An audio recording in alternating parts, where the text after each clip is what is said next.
Тайнемдин колунда өстүм. Чоңоюп 11 класс окуп калган кезинде тайнем бул дүйнөдөн өтүп кетти. Ошол учурда мени көрүнөт. Мени менен таанышып, жөн гана дос болчулар дагы четинен табылды. Ошол достошкон балдардын арасынан мен Жылдыздуу Өмүр аттуу жигитти бөтөнчө жактырып калдым. Биз анда санда эле жолугушуп, ал мага көп деле кызыктар эмес экендигин байкагам. Окууну бат эле аяктап, мектептеги тоок сүйүм артта калгандай болду. Шаарга келип, жогорку окуу жайда окуп калдым. Студенттик сонун күндөрдө эмнелер гана болбойт, жаңы таанышуулар, бейтааныштар бат эле тааныш болуп калат эмеспи? Студенттик күндөрдүн бир күнүндө мен дагы бир Жаныбек аттуу жигит менен жакындан таанышып калдым. Экөөбүз сураштыра келсек, бир айылдан дагы болуп чыга келдик. Атамдын айылындагыларды көп деле таанычу эмес элем. Көп деле эте бара алган жокмун. Ал эми Жаныбек жаналы калбай жатаканага чейин издеп келчү дагы болуп алды. 3 ай өткөн соң ошол жигит мени ала качып кетти. Айлам кетип, айылга жетер жеткичекте ала качып бара жаткан балдардан мени кое бергиле, мен өз үйүмө эле түшүп калайынчы деп өтүнүп ыйланып жалбарсам дагы мени кое беришкен жок. Ошентип мен бир үйдүн босогосун аттап бат эле келин болуп калдым.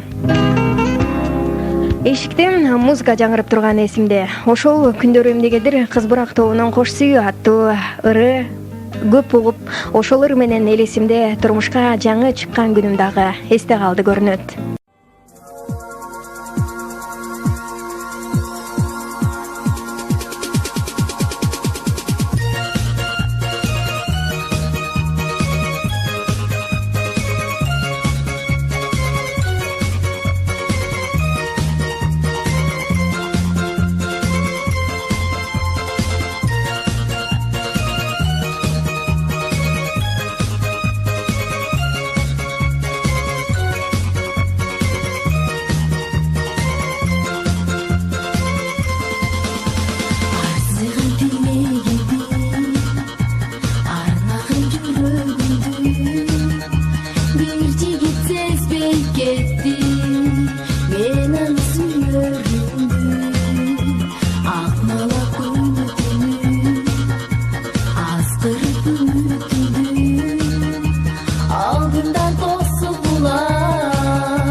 Bağladım